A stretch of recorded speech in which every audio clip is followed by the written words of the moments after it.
अस्सलाम वालेकुम नाज़रीन, एक महकती और चहकती सुबह के साथ मैं हूं आपका मेजबान हन्नान बुखारी। नाज़रीन, दुआ करते हैं कि आज की सुबह आपके लिए ढेरों खुशियां लेके आपकी चौखट पे आपका इंतजार कर रही हो। इसी दुआ के साथ आज के प्रोग्राम को आगे बढ़ाते हैं। नाज़रीन, अगर बात की जाए शहर फैसलाबाद की, तो तालीमी अदारे खास तौर पर कहा जा रहा है कि 15 सितंबर से खुलने जा रहे हैं और एक अरसा दराज से आज तक तारीख में ये चीज़ मेरी ज़िंदगी में तो देखने को नहीं मिली कि इतने ज़्यादा अरसा तक तालीमी अदारे तमाम के तमाम जो हैं वो बंद रहें। ना सिर्फ तालीमी अदारे बल्कि अकेडमीज़ भी बंद रहीं, यूनिवर्सिटीज़ भी बंद रहीं और कॉलेजेस भी बंद रहे, स्कूल भी बंद रहे, प्राइवेट स्कूल्स, प्राइवेट कॉलेज, सरकारी स्कूल, सरकारी कॉलेजेस, ये तमाम के तमाम बंद रहे, जिसकी वजह से हज़ारों नहीं बल्कि लाखों की तादाद में स्टूडेंट्स जो कि ज़ेरे तालीम थे उनको बहुत सारी मुश्किलात का सामना रहा। अब उनको मुश्किलात किस तरह की रही, क्योंकि ख़ास तौर पे छोटे बच्चे जो कि बुनियादी तालीम हासिल करने के लिए स्कूल का रुख करते थे, उनको एक किस्म की आदत डालने की कोशिश की जाती थी पेरेंट्स की तरफ से कि बच्चे जो हैं वो दिन भर पढ़ते रहें। लेकिन अब क्योंकि पहिया जाम हो चुका था कोरोना वायरस की वजह से, अब दोबारा उसे ट्रैक पे लाने के लिए भी उसके कुछ आफ्टर इफेक्ट्स होंगे, जिसे देखने के लिए स्कूल्स जो हैं वो तैयार हैं। स्कूल्स सिर्फ सरकारी या फिर प्राइवेट नहीं बल्कि इसके साथ साथ कॉलेजेस और यूनिवर्सिटीज़ को भी बहुत सारी मुश्किलात का सामना है। अब 15 से जब खुलेंगे तो उसके बाद बहुत सारे मसाइल हैं जिनका सामना करना पड़ेगा, क्योंकि बोर्ड के इस दफ़ा एग्जाम्स उस तरह से नहीं हो पाए जैसे इस दफ़ा हो पाते थे। और मेरिट लिस्टें अब जो नई न्यू एडमिशन के लिए तैयार होंगी वो किस तरह से तैयार की जाएंगी, बहुत सारे मसाइल हैं। ऑनलाइन क्लासेस का इजरा भी किया गया स्कूलों की जानब से। जो प्राइवेट स्कूल्स हैं उनके लिए केबल्स के ऊपर चैनल्स जो हैं वो खोले गए और उन चैनल्स के जरिए तालीम बच्चों को दी गई। इसके साथ साथ यूनिवर्सिटीज़ की बात की जाए तो यूनिवर्सिटीज़ की ऑनलाइन क्लासेस का इनकाज जो है वो किया गया, जिसके जरिए क्लास के बच्चों को वीडियो कॉल के जरिए लेक्चर फराहम किया जाता था टीचर्स की जानिब से। बहुत सारी यूनिवर्सिटीज़ ने ये सिस्टम शुरू किया, लेकिन खास तौर पर वर्चुअल यूनिवर्सिटी की बात की जाए तो वर्चुअल यूनिवर्सिटी पिछले 18 सालों से ये सिस्टम जो है ऑनलाइन क्लासेस का वो चलाती आ रही है।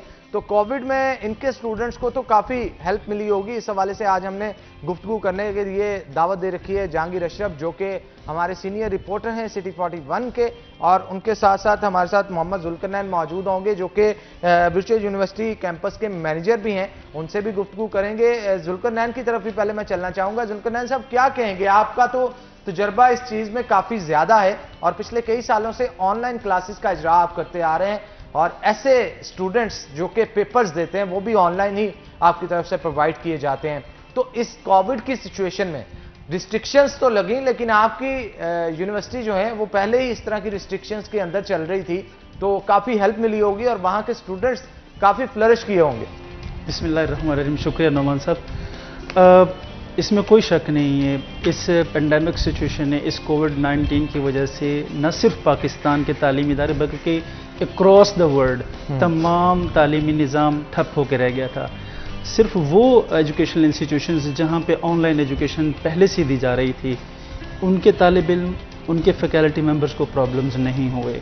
इवन पिछले 5 माह से आज दिन तक तालीमी इदारे पूरे पाकिस्तान में बंद हैं, पूरी दुनिया में बंद हैं। कहीं खोले गए हैं तो बड़े उनके प्रॉपरली मेजर्स लेके उनको खोला गया है। लेकिन इस सिचुएशन में भी जहाँ पे तमाम हायर एजुकेशनल इंस्टीट्यूशंस में दाखिले के लिए एंट्री टेस्ट की कंडीशंस थी, वो सारे मुअख्खर कर दिए गए। जैसे कि आपने बताया कि बोर्ड के इम्तिहानात मुअख्खर कर दिए गए, उनको रिजल्ट को कंपाइल किया जा रहा है। इस सूरत हाल में भी, जबकि वर्चुअल यूनिवर्सिटी के मैंने जैसे बताया कि तालिब इल्म और फैकल्टी और मैनेजमेंट को कोई प्रॉब्लम नहीं आ चुकी, वो पहले से यूज टू थे। पूरा इंफ्रास्ट्रक्चर उनके पास था, मैकेनिज्म पूरा उनके पास था, स्टूडेंट की उस तरह से ट्रेनिंग हो जाती है कि वो आराम से अपनी स्टडी कंटिन्यू कर देते हैं। इस सिचुएशन में भी वर्चुअल यूनिवर्सिटी ने अपने इस एक्सपीरियंस को शेयर किया पाकिस्तान के दूसरे एजुकेशनल इंस्टीट्यूशंस के साथ। और ख़ास तौर पे अभी पिछले दिनों हमने यूईटी के एडमिशन के लिए एंट्री टेस्ट ई-कैट का वर्चुअल यूनिवर्सिटी ने अक्रॉस द पंजाब कंडक्ट किया। 111 एग्जामिनेशन सेंटर्स में तकरीबन 34,000 स्टूडेंट्स ने टेस्ट में अपीयर हुए और वो तमाम जो कोविड-19 के एसओपीज थे उनको फॉलो करते हुए। और इस तरीके से इसी एक्सपीरियंस को बेस बना के हम अभी कम्युनिकेशन कर रहे हैं यूनिवर्सिटी ऑफ हेल्थ साइंसेज के साथ, ताकि वो एमकैट के एग्ज़ाम्स भी इस तरीके से कंडक्ट करें। जो एजुकेशनल इंस्टीट्यूशंस जो हमारे कन्वेंशनल एजुकेशनल सिस्टम में जो तालीमी इदारे हैं, उनको और उनके स्टूडेंट्स को इस शिफ्ट में जो हमारा face to face education system है उससे ऑनलाइन आने में थोड़ी सी डिफिकल्टीज का सामना करना पड़ा, लेकिन वर्चुअल यूनिवर्सिटी के साथ वो इन कांटेक्ट हैं। वर्चुअल यूनिवर्सिटी अपने एक्सपीरियंसेस इन तालीमी इदारों के साथ शेयर कर रही है ताकि जहां बाकी शोबे मुतासर हुए हैं उसमें तालीम जितनी मुतासर हुई है उसको कवर अप किया जा सके, उस लॉस को जो अब तक हो चुका है।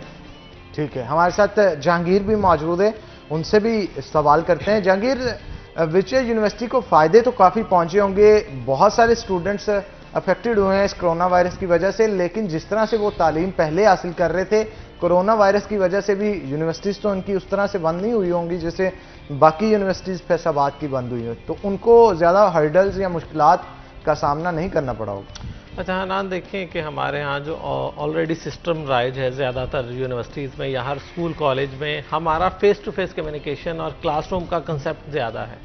वर्चुअल यूनिवर्सिटी वाहद है जो आपकी इनका फेस टू फेस कम्युनिकेशन कभी भी नहीं रहा, इनका ऑनलाइन कम्युनिकेशन है। जिस तरह अल्लामा इकबाल ओपन यूनिवर्सिटी पर एक तनकीद होती है कि उनका जो 6 माह का एक सेमेस्टर अगर है उसमें सिर्फ 10-15 दिन क्लास होती है, तो इनका तो वो भी नहीं है, इनका सारा थ्रू आउट ही ऑनलाइन है कि घर बैठकर ही बच्चे अपने लैपटॉप पर, या कुछ सेंटर्स इन्होंने बनाए हैं, जैसे फैसलाबाद में 3 सेंटर्स हैं वर्चुअल यूनिवर्सिटी के, तो वहाँ जाके स्टूडेंट अगर उसके पास घर में वो फैसिलिटी नहीं है इंटरनेट की, कंप्यूटर की, वहाँ जाके वो कंप्यूटर पर बैठकर, वहाँ भी जाकर कंप्यूटर पर बैठकर ही वो अपना नॉलेज गेन करेगा। तो इनका सबसे डिफरेंट ये है कि इसलिए कोविड-19 में जो सिस्टम गवर्नमेंट इम्प्लीमेंट करना चाहती थी वो वाहद इस वक्त वर्चुअल यूनिवर्सिटी का है जो पहले से चल रहा था। और एक ये वजह भी है कि इनकी तादाद दीगर यूनिवर्सिटी से कम है, क्योंकि हमारे यहाँ बच्चे बहुत जल्द एक्सेप्ट नहीं करते ऑनलाइन स्टडी को ना, तो बहुत कम तादाद में स्टूडेंट वर्चुअल यूनिवर्सिटी की तरफ रुजू करते थे पहले। लेकिन अब जो सिचुएशन पिछले 5 माह से है, क्योंकि 14 मार्च से तालीमी इदारे बंद हैं, तो ऐसे में अब अल्टरनेट के तौर पर सबसे बेटर जो सोल्यूशन है वो यही है कि ऑनलाइन आप करें, क्योंकि गवर्नमेंट ने केबल टीवी चला के देख लिया, वो फ्लॉप हुआ। कोई भी बच्चा बैठ के घर में 1 घंटा टीवी के आगे बैठ के एजुकेशनल टीवी नहीं देख सकता, वो गवर्नमेंट का प्लान फ्लॉप हुआ। इन्होंने फिर बुक्स डिस्ट्रीब्यूट की कि लोग चलें बुक्स लेके घर में बैठ के तो पढ़ेंगे ना। अच्छा, दूसरा यूनिवर्सिटीज़ की अगर बात करें तो एग्रीकल्चर यूनिवर्सिटी जिसने निपटा ली एग्ज़ाम, लेकिन जीसी यूनिवर्सिटी अभी तक इस सिस्टम को अडॉप्ट उस तरह से नहीं कर पाई और अभी तक ऑनलाइन एग्ज़ाम नहीं हुए, और इसके अलावा जो हुए हैं उसमें शिकायत सामने आ रही है कि इनका जो सर्वर हैं या इनका जो बैकअप है वो इतना स्ट्रॉन्ग नहीं है। आप स्टूडेंट की तादाद थोड़ी सी बढ़ाते हैं तो आपका सिस्टम डाउन हो जाता है। तो ये मसले मसाइल हैं, और इस हवाले से एक पूरी पाकिस्तान की हायर एजुकेशन कमीशन की तरफ से एक यूनिवर्सिटीज़ को मिल बैठ के सोल्यूशन निकालने का कहा गया था, और उसमें यही कहा गया था कि आप सारे वर्चुअल यूनिवर्सिटी की हेल्प लें, क्योंकि ये वाहद यूनिवर्सिटी है जो टोटली बेस करती है ऑनलाइन सिस्टम पर। तो इसीलिए यूईटी ने भी इनसे एंट्री टेस्ट कंडक्ट करवाया, और यूईटी का टेस्ट पहली बार ऑनलाइन हुआ जो वर्चुअल यूनिवर्सिटी ने लिया। इसी तरह से जैसे बता रहे हैं कि अब शायद मेडिकल का जो एमकैट टेस्ट है वो भी ऑनलाइन हो और वर्चुअल यूनिवर्सिटी को ही वो जिम्मेदारी दी जाए, क्योंकि किसी भी यूनिवर्सिटी के पास इतना सिस्टम मौजूद नहीं है कि वो इतनी बड़ी तादाद में बच्चों को ऑनलाइन एक्सेस दे। और सिस्टम हो के भी जहांगीर एक्सपीरियंस होना बड़ी चीज़ होता है कि इन तमाम चीज़ों को मैनेज कैसे करना है। आप जो पिछले 18 सालों से मैनेज कर रहे हैं और जिनको सर पे पढ़ने की वजह से, वो कहते हैं ना पंजाबी में कहावत है, गल पे या ढोल बजाना पैंदा है, तो ये वो सिस्टम था बाकी यूनिवर्सिटीज़ के लिए, लेकिन ये तो इस चीज़ के अंदर एक्सपीरियंस थे। आप क्या कहेंगे इस हवाले से? ऐसे ही हुआ, ज़रई यूनिवर्सिटी ने पहले मॉक टेस्ट लिया और सारे बच्चे एकदम जब उस पर आए, क्योंकि यूनिवर्सिटी में अगर 25,000 स्टूडेंट एक वेबसाइट पर आ जाएगा तो वो सिस्टम बैठ जाएगा। अच्छा, क्योंकि उन्होंने कैपेसिटी कभी इतनी रखी नहीं, कभी आज से पहले 25,000 स्टूडेंट एक वक्त में वेबसाइट पे नहीं आया उनकी पोर्टल पे। अच्छा, इसी तरह जिस यूनिवर्सिटी की तादाद है 40,000 से भी ज़ायद, अगर वो एट द सेम टाइम सब स्टूडेंट्स को कहें कि आप आके एग्जाम दें तो पॉसिबल नहीं है। तो इसीलिए इन्होंने एक सोल्यूशन निकाला कि आप या तो डिपार्टमेंट वाइज टाइम दे दें। अच्छा, उसमें नुकसान क्या हुआ कि डिपार्टमेंट वाइज आप एक डिपार्टमेंट को सुबह 10 बजे का टाइम दे रहे हैं, दूसरे को 11 बजे 12 बजे, और आपका टाइम रात 10 बजे तक चलता है। आपके ज़रई यूनिवर्सिटी के जो एग्ज़ाम है वो रात 10 बजे तक चलते रहे ऑनलाइन, क्योंकि उनके पास एक वक्त में सब स्टूडेंट को टैकल करने की कैपेसिटी नहीं थी। इसी तरह आप जिस यूनिवर्सिटी है, मॉक टेस्ट इन्होंने लिया लास्ट वीक, उसमें भी इनको मसाइल का सामना रहा। कुछ स्टूडेंट को वो क्लिक नहीं हो रहे, कुछ के ओपन नहीं हो रहे, कुछ के नेक्स्ट क्वेश्चन नहीं जा रहे, कुछ के पूरे पेपर में सिर्फ 4 से 5 क्वेश्चन शो हुए हैं, बाकी वो पेपर नहीं शो हो रहा। तो ये मसले मसाइल हैं, क्योंकि इनका कभी भी डाटा बैंक कह लें या इनका वो इतना स्ट्रॉन्ग नहीं रहा कि आप 40-50 हज़ार बच्चों को एक टाइम में उसको इन्वॉल्व करें। तो इस हवाले से इन्हें अभी टाइम लगेगा, और देखें अब ये कब तक नॉर्मल रूटीन में आते हैं या ऑनलाइन को पक्का इस सिस्टम का हिस्सा बना दिया जाता है। ठीक है, जुल्करनैन भी हमारे साथ मौजूद है, उनसे भी गुफ्तगू करते हैं। जुल्करनैन, क्या कहेंगे आप, कोई गवर्नमेंट की तरफ से या यूनिवर्सिटीज जो थी उनके वाइस चांसलर्स की तरफ से आपसे कोई हेल्प मांगी गई इन दिनों के अंदर, कि आपका तो एक्सपीरियंस है इस मामले के अंदर, किस तरह से बच्चों को ऑनलाइन ट्रेनिंग दी जाती है, कैसे ऑनलाइन क्लासेस दी जाती हैं, कोई एक्सपीरियंस शेयर किया आपने, या कोई सेमिनार मुनक्कद हुआ हो, या इसके साथ साथ कोई आईटी टेक्नोलॉजी आपने ऐसी प्रोवाइड की हो जिससे इनको हेल्प मिल सके?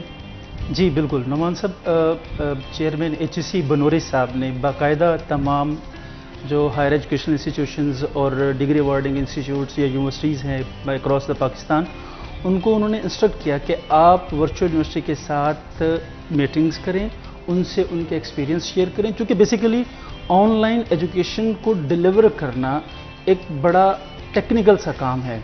वर्चुअल यूनिवर्सिटी इस पूरे फेज़ से ग्रेजुअली डेवलप करती हुई 18 साल के बाद इस स्टेज पे आ चुकी हुई है कि वो अक्रॉस द कंट्री पाकिस्तान में वर्चुअल यूनिवर्सिटी के 60,000 स्टूडेंट्स को एंटरटेन कर रही है। उनको कोई प्रॉब्लम नहीं है, ना लेक्चर डिलीवरी के हवाले से, ना स्टूडेंट टीचर इंटरेक्शन के हवाले से, ना ही एग्जामिनेशंस के हवाले से कोई प्रॉब्लम नहीं है। अब वर्चुअल यूनिवर्सिटी की even state of the art, अभी जहांगीर साहब भी फरमा रहे थे कि उनका सिस्टम बैठ जाता था, इतना लोड जब स्टूडेंट का पड़ता था किसी एक पर्टिकुलर डे के ऊपर। वर्चुअल यूनिवर्सिटी का state of the art data centre है जिसमें हर पर्पस के लिए डेडिकेटेड सर्वर्स हैं, और जिसमें लेक्चर्स के लिए अलग हैं, एग्जामिनेशंस के लिए अलग हैं, स्टूडेंट्स के ईमेल्स के लिए अलग हैं, कम्युनिकेशंस के लिए अलग हैं, तो जिसमें कोई इशू नहीं है हमारे। और ये सारी हमारी जो कॉम्पिटेंट टेक्निकल टीम्स हैं उनकी मतलब सुपरविजन में सारा काम चल रहा है। अब उन्हीं के साथ ही मीटिंग्स हुई। अब कुछ एजुकेशनल इंस्टीट्यूशंस ने इनको ऑन भी किया, जैसे कि मैं आपको बात करता हूं कि नस्ट ने वर्चुअल यूनिवर्सिटी से हमारा एग्जामिनेशन सॉफ्टवेयर सिस्टम उन्होंने हमसे लिया है। मतलब उनके स्टूडेंट्स दाखिले के लिए भी और वैसे जो उनके रूटीन के सेमेस्टर एग्जाम्स होते हैं उनके लिए भी वो एग्जाम सॉफ्टवेयर यूज़ करते हैं जो बिल्कुल स्टेट ऑफ द आर्ट है। अब उसमें कोई प्रॉब्लम नहीं है। जैसे जहांगीर साहब फरमा रहे थे कि स्टूडेंट क्वेश्चन को क्लिक करता था तो वो आगे फॉरवर्ड नहीं होता था या सेव नहीं होता था, या इवन वो एप्लीकेशन ही ओपन नहीं होती जिसको स्टूडेंट ने ओपन करके अपना पेपर अटेम्प्ट करना है। तो डेफिनेटली मैं अब भी कहूँगा कि टेक्नोलॉजी से इस वक्त पूरी दुनिया में वो इदारे जो फेस टू फेस हमारा जो एजुकेशन सिस्टम है उसको अडॉप्ट किए हुए थे, रिलेक्टेंट थे टेक्नोलॉजी शिफ्ट की तरफ कि जी टीचर सामने नहीं था, स्टूडेंट की समझ आना। अब वो बात ख़त्म हो चुकी है। हमारे जो टीचर्स हैं अभी भी देखें, जिन तालीमी इदारों ने ऑनलाइन सिस्टम को अडॉप्ट किया उसमें उन्होंने डिफरेंट टेक्नोलॉजीज़ यूज़ की, जूम को यूज़ किया, टीम व्यूअर यूज़ किया, स्काइप यूज़ किया, जो भी चैनल वो यूज़ कर सकते थे स्टूडेंट्स के साथ फेस टू फेस इंटरेक्शन के लिए। लेकिन उसमें भी कुछ प्रॉब्लम्स उनको फेस करना पड़े कि स्टूडेंट जनाब वो ड्यूरिंग द लेक्चर उनसे क्वेश्चनिंग नहीं कर पा रहा था, या जो एक इंडिविजुअल अटेंशन स्टूडेंट मांगता है क्लासरूम में उसको लग रहा था कि वो शायद नहीं आ रही, या वो ऐसे क्लासेस जिसमें उनको लगता था कि हम वहाँ पे थोड़ा बहुत प्रैक्टिकल कर लेते थे तो वो यहाँ पे लैग कर रहा है, या उनको ये लगता था स्टूडेंट्स को जैसे कि वर्चुअल यूनिवर्सिटी के जो ऐसे रिमोट एरियाज़ जहाँ पे इंटरनेट की फैसिलिटी नहीं है तो वहाँ यूनिवर्सिटी ने हमने अपने कैंपसेस खोले हुए हैं और वहाँ पे इंटरनेट की अवेलेबिलिटी अच्छे बैंडविड्थ के साथ अवेलेबल है, ताकि स्टूडेंट्स जिनके पास घर में इंटरनेट कंप्यूटर की फैसिलिटी नहीं है या इलेक्ट्रिसिटी जैसे आजकल लोड शेडिंग का इशू बना हुआ है उसका बैकअप नहीं है तो वो कैंपसेस में जाकर स्टडी कर सकें। तो ये एक्सपीरियंसेस यूनिवर्सिटी ने दूसरे एजुकेशनल इंस्टीट्यूशन के साथ शेयर किए हैं। अब with the passage of time definitely ये ओवरनाइट नहीं होगा। With the passage of time तमाम तालीमी इदारे वो एक्सपीरियंस जो वो वर्चुअल यूनिवर्सिटी से उन्होंने लिया है या उस कम्युनिकेशन उन सेशंस के थ्रू तो वो डेफिनेटली अडॉप्ट करेंगे। फिर उनका अपना एक एनवायरनमेंट है जिसके अंदर उन्होंने इस चेंज को लेके आना है। एक्सेप्टेंस, चूँकि पहले अवेयरनेस नहीं थी कि ऑनलाइन एजुकेशन सिस्टम भी कोई सिस्टम है, across the world develop countries में बहुत पहले से चल रहा है। हमारे पाकिस्तान में हम मेंटली इसको इवन माजरत के साथ हमारे मतलब तालीमी इदारे से एक्सेप्ट करने के लिए तैयार नहीं थे। इस आखिर वजह क्या थी, क्यों नहीं एक्सेप्ट कर पा रहे थे? और ये तो एक पॉजिटिव चीज़ है और कहते हैं ना कि जैसे जैसे ज़माना इवॉल्व होता है टेक्नोलॉजी भी साथ साथ इवॉल्व होती चली जाती है, तो इस चीज़ को एक्सेप्ट क्यों नहीं किया जा रहा था? उसमें दो एक फैक्टर्स तो मुझे लगते हैं। एक तो ये लगता है कि असातिज़ा को ये लगने लग गया था कि अगर तालिब इल्म, चूंकि आप जब एक क्लास में पढ़ाने के लिए जाते हैं तो डेफिनेटली आपका कंट्रोल उन 50-60 स्टूडेंट्स पे बहुत ज़्यादा अच्छा होता है। तो नाज़रीन एक छोटी सी ब्रेक लेंगे, ब्रेक के बाद दोबारा हाजिर होते हैं, कहीं मत जाइएगा, हमारे साथ रहिएगा।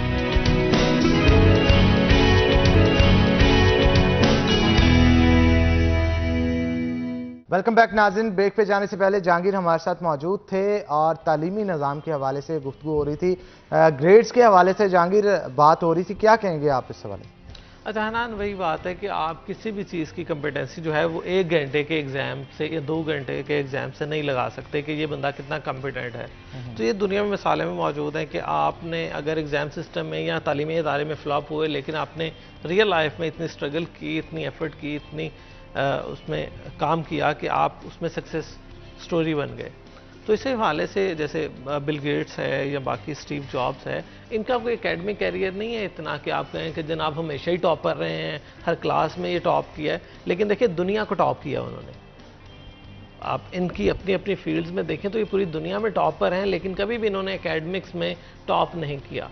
तो ये बहुत अच्छी बात है कि क्रिएटिव होते हैं ना, जो हमेशा से क्रिएटिव बंदा होगा ना, उसकी क्रिएशन के पीछे जितना मर्जी कोई लाइक बंदा हो, लाइक और क्रिएटिव में बड़ा फर्क होता है। और दुनिया पे राज सिर्फ क्रिएटिव शख्स कर सकता है, लाइक शख्स नहीं उस तरह से अच्छा कर पाता। अब आती है बारी हमारे यहाँ, जब इंटरव्यूज, जब जॉब के हवाले से बात होती है तो आपके बहुत ज्यादा टॉपर्स जो हैं वो एंट्री टेस्ट में फेल हो जाते हैं, इंटरव्यू में फेल हो जाते हैं, और एवरेज बंदे आपका एवरेज जो है वो आपका टॉप कर जाता है इंटरव्यू में या एंट्री टेस्ट में या दीगर जगहों पे। तो इसमें क्या इसका मतलब है कि उसने सिर्फ आपको एक स्किल कोई उसकी दी है रिमाइंड करने की, याद करने की। अच्छा, जो हमारे एकेडमिक्स का फ्लॉ है या बैकड्रॉप है या इसकी बहुत ही मैं खामी समझता हूँ कि ये हमारी याददाश्त को चेक करता है। Competency, creativity, something else. हमारे यहाँ देखें, जब हमने मैट्रिक किया या उसके बाद, तो उसमें आपका सब्जेक्टिव बेस होता था, 20 नंबर का सवाल आपने करना है और उसमें आपने डिटेल लिखनी है, और उसमें आपके कभी भी 20 में से 18 से ज़्यादा नंबर नहीं आते थे। इसका मतलब है कि आपके कभी भी 80% से ज़ायद नंबर आ ही नहीं सकते थे। अब आपके 99% नंबर आते हैं मैट्रिक में, क्योंकि अब आपका टोटली येस नो में आ गया है कि आपने क्रिएटिविटी अपनी तरफ से नहीं लिखना, 20 नंबर का सवाल नहीं अब लिखना। अब आपका मैक्सिमम 4 से 5 नंबर का सवाल होता है, उसमें से आपने एज इट इज़ बुक वाला कॉपी पेस्ट करना। शॉर्ट क्वेश्चंस होते हैं शॉर्ट क्वेश्चन है और मल्टीपल चॉइस क्वेश्चन है। मल्टीपल चॉइस क्वेश्चन में आपकी सिर्फ हाफजा चेक करना है कि जनाब आपको कितना याद रहता है। उसमें क्रिएटिविटी वाला चक्कर बिल्कुल वाइंड अप हो गया। और शॉर्ट क्वेश्चन में भी आपने सिर्फ वो कहा जाता है जनाब ये 2 लाइनों में ही लिखना है इसका।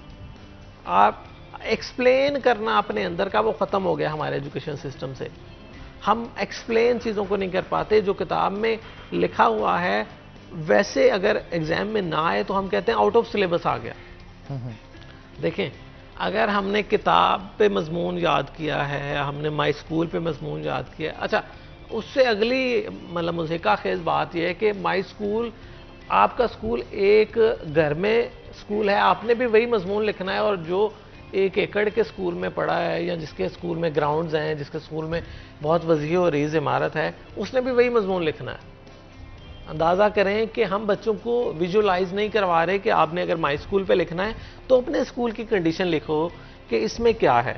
हमने उसको भी वही गाइड दे दी कि इसमें लिखा हुआ है my school eri, my school फलां, माई स्कूल ये, तो माई टीचर्स, माई, तो ये चीज़ें जो रटी रटाई हैं उससे निकल कर हमारे बच्चों को क्रिएटिविटी की तरफ और विजुलाइज करने की तरफ, जैसे वो इंग्लिश का हमारा लास्ट प्रोग्राम था कि इंग्लिश लैंग्वेज के हवाले से कि आप चीज़ों को विजुलाइज करें, कि आप उसको एक्सप्लेन करें ना, आप एज इट इज़ रट्टा सिस्टम से निकालें बच्चों को।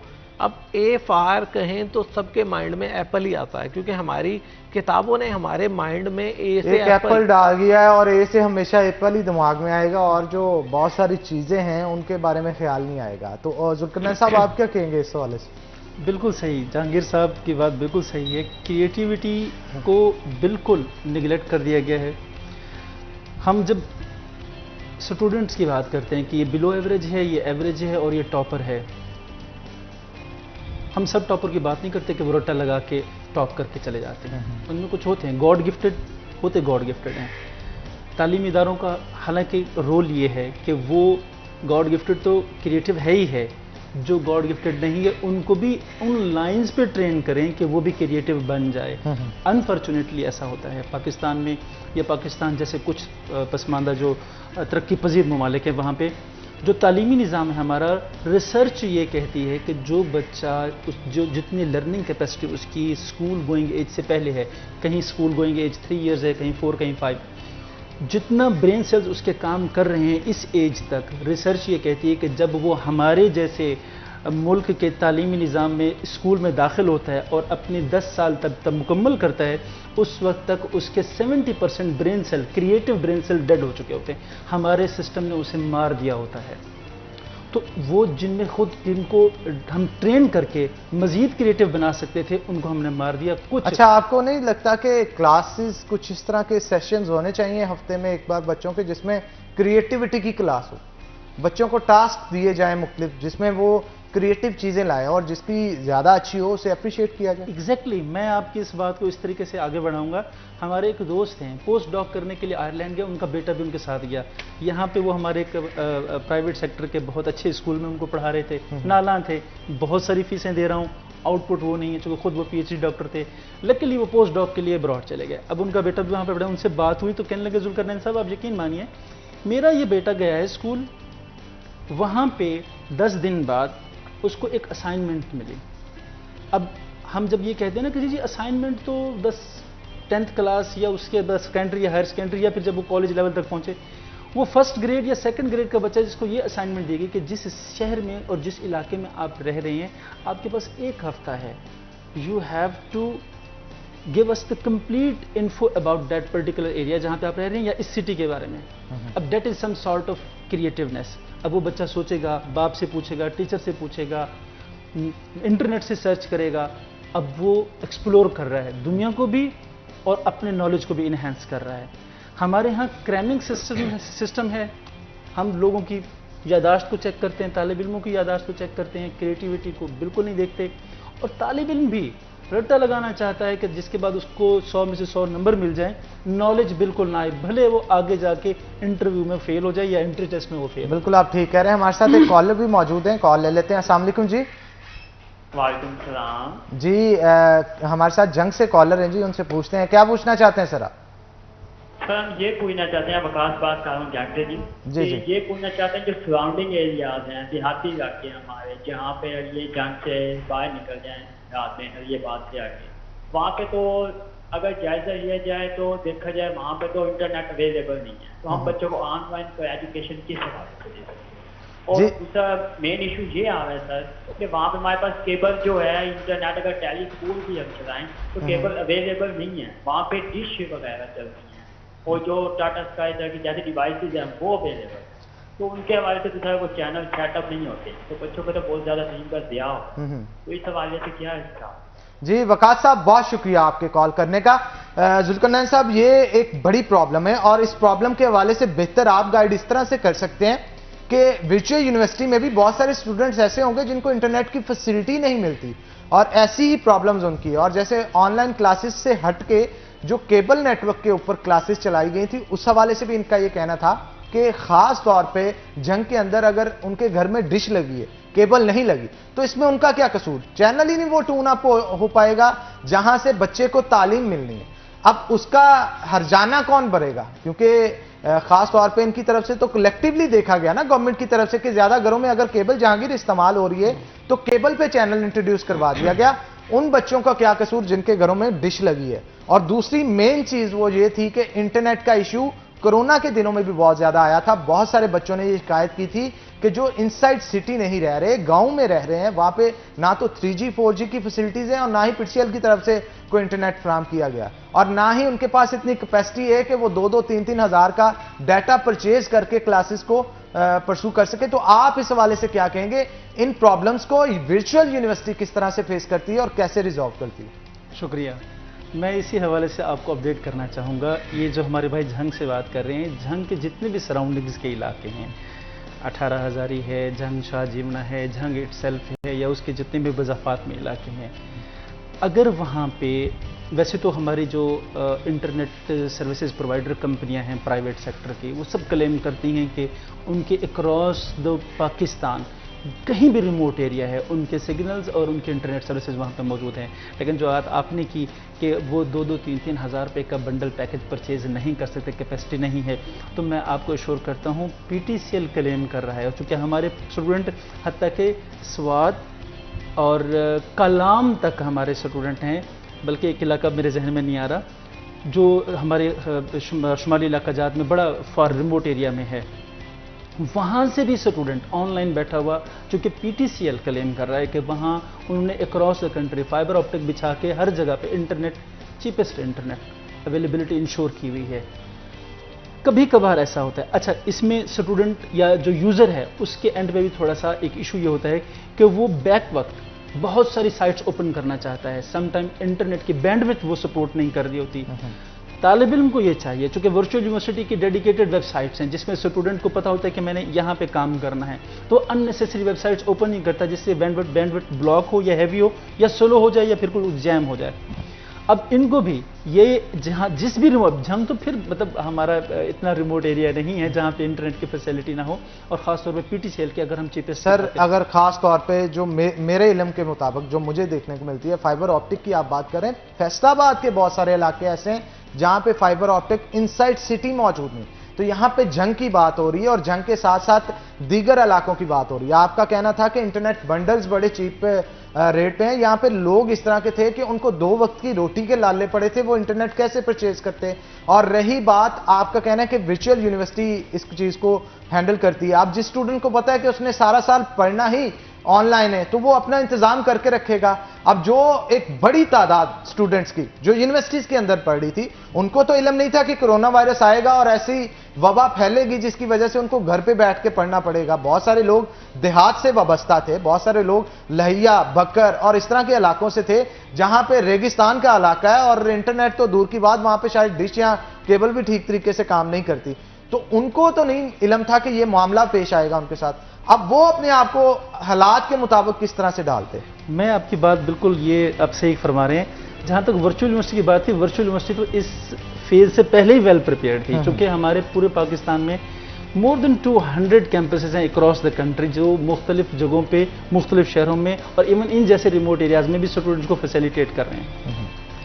ये वाकई जो बाकी जो तालीमी इदारे थे उनके तालिब इल्मों, उनकी फैकल्टी और उनकी मैनेजमेंट के लिए वाकई एक डिफ़िकल्ट टास्क था उन दिनों में, लेकिन उस मुश्किल फेज़ में जो डिफ़िकल्टीज फेस की गई हैं इंस्टीट्यूशंस की तरफ से, तालिब इल्मों की तरफ से या उनकी मैनेजमेंट की तरफ से, तो दिस इज़ गुड टाइम कि आप इदारे, तालीमी इदारे और तालिब इल्म दोनों अपने आप को नॉलेज वाइज और स्किल वाइज इंप्रूव करें और उन डिफ़िकल्टीज़ को जिनको उन्होंने इस पूरे 5 माह में फेस किया है, टेक्नोलॉजिकल जो डिफ़िकल्टीज़ उनको फेस करना पड़ी हैं, उस हवाले से वो वेल प्रिपेयर्ड हो जाएं। आने वाले दिनों में खुदा न खास्ता कोई ऐसी इस जैसी या यही सूरत हाल का सामना करना पड़े तो एटलीस्ट उनका तालीमी ज़ाया ना हो। बहुत शुक्रिया आपका जहांगीर साहब, आप भी आज के शो के अंदर आए, बड़े मुफीद मशवरे आपने फराम किए। जुल्करनैन साहब कुछ बात कर रहे हैं लेकिन फिर इंशाल्लाह सेशन रखेंगे, तो नाज़रीन एक ब्रेक लेंगे, ब्रेक के बाद दोबारा हाजिर होते हैं, कहीं मत जाइएगा, हमारे साथ रहिएगा।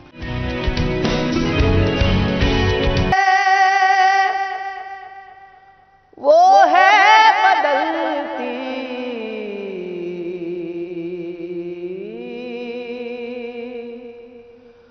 हुई रुतों में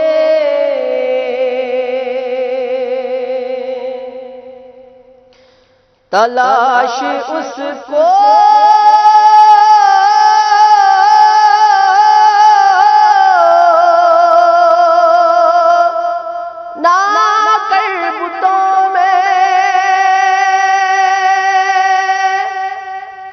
वो है बदलती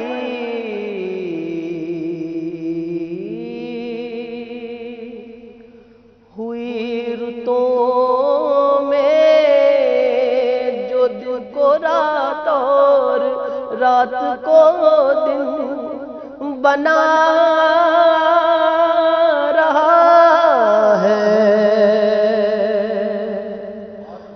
वो ही खुदा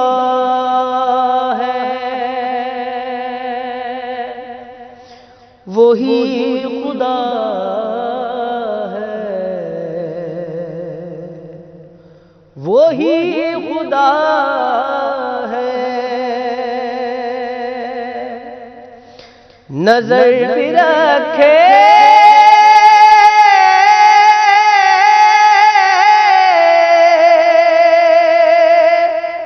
समाते भी, वो जान लेता है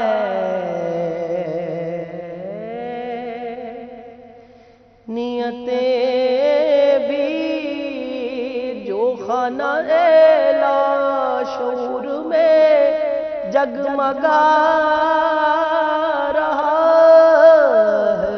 क्या बात, वही खुदा है, वही खुदा है, वही खुदा है। बहुत खूब जी, बहुत खूब, माशाल्लाह, जज़ाकल्लाह। बड़े ही ज़बरदस्त आज कलाम जो है वो हमद पेश की गई। जाफर हमारे साथ मौजूद हैं जो कि आजकल सोशल मीडिया के ऊपर बहुत वायरल हो रहे हैं। और जाफर, इस कदर आपकी वीडियोस वायरल हो चुकी हैं सोशल मीडिया के ऊपर, फेसबुक पे, इंस्टा पे, कि मजबूरन मुझे आपको बुलाना ही पड़ा। और जाफर जो है इनका ताल्लुक कराची से है, लेकिन आजकल फैसलाबाद शिफ्ट हुए हैं। तो इस चीज़ का, इस मौके का फ़ायदा उठाते हुए जाफर के साथ रब्ता किया और जनाब इनसे रिक्वेस्ट की कि हमारे शो के अंदर आए। जाफर, बहुत सारी आपकी वीडियोस हैं जो कि सोशल मीडिया पे आजकल काफ़ी वायरल हो चुकी हैं। और सोशल मीडिया एक ऐसा प्लेटफॉर्म है कि अगर किसी को मुनासिब कोई तरीका नहीं मिल रहा आगे जाने के लिए, हमारे बहुत सारे प्लेबैक सिंगर्स हैं जो कि सोशल मीडिया से हिट होके प्रॉपर जो है वो सिंगिंग की तरफ आए। तो आजकल आप भी काफ़ी वायरल हो रहे हैं, क्या कहेंगे आप? सर, सबसे पहले तो अस्सलाम वालेकुम आपको। वालेकुम आपका बहुत बहुत शुक्रिया। मैं जब से फैसलाबाद में आया तो मुझे दो ही चीज़ें सुनने को मिलती थी, एक फैसलाबाद का बाजार, 8 बाजार जो है घंटा घर के, और दूसरा ये सिटी 41। सिटी मतलब हर जगह जहाँ पे, मतलब ये नाम मुझे लाजमी सुनने को मिलता था। मैंने बोला यार ये कोई बड़ी फेमस चीज़ है इधर ना। तो बहुत बहुत शुक्रिया आपका कि आपने मुझे इस काबिल समझा कि आप अपने प्रोग्राम में बुलाया मुझे। वीडियोस का ऐसा है कि बस मैं तो बना के बस डाल देता हूँ और वो फिर। अच्छा, यही हमद आपकी जो है इसके काफी व्यूज इसमें मिलियंस में गए हैं। और आप जिस लोकेशन पे बैठ के असल में इसको पढ़ रहे थे, वो लोकेशन भी सिरी पाए की लोकेशन थी, बादल आ रहे हैं वो बस, और आपने बैठे बैठे मोबाइल से ही वो बनाया। मैं बैठा हुआ था वहाँ पे और मेरा इरादा था कि यार मैंने कोई वीडियो बनानी है। रिकॉर्ड तो मैंने बड़े उधर 3-4 गाने गाए और सब कुछ। मैंने बोला यार लेकिन वो एक, पर बैठे बैठे फिर मेरे एक दोस्त उसने कहा यार ये ज़रा 2 लाइनें तो पढ़ दे इसकी। मैंने कहा ठीक है मैं पढ़ देता हूँ। तो मैंने वो पढ़ना शुरू की तो फिर वो एक लय बनती गई और एक अता होती गई, सुर निकलते गए। नेचर वैसे ही जो है आपको खुदा की ज़ात के करीब करती है और वो एक कनेक्शन आपका बिल्डअप हो जाता है। पहाड़ हैं, बादल हैं, एक वाइब है, एक एनवायरनमेंट है, फिर उसके अंदर इंसान फिर गुम हो जाता है। अच्छा, मैंने बड़ा नोट किया है आपका गेटअप, आपका स्टाइल और जिस तरह का गिटार आपके पास मौजूद है, ये असरार से काफी मिलता जुलता है। असरार भाई का मैं बहुत बड़ा फैन हूँ, बहुत। असरार भाई और असरार भाई हो गए, और एक होता है हमारे पड़ोस मुल्क में कन्वर गरेवाल। अच्छा, वो भी एक बहुत कमाल सिंगर है, उसका भी इस तरीके का एक स्टाइल है। फिर उसके बाद एक आपका है ये सूफियाना, जरा सूफीज़्म को पढ़ने वाले जरा लोग रब्बी शेरगिल का भी आपको हो सकता है, रब्बी शेरगिल का भी आपको पता हो, वो भी उसका भी इस तरीके का स्टाइल है, इस तरीके का सिंगर है।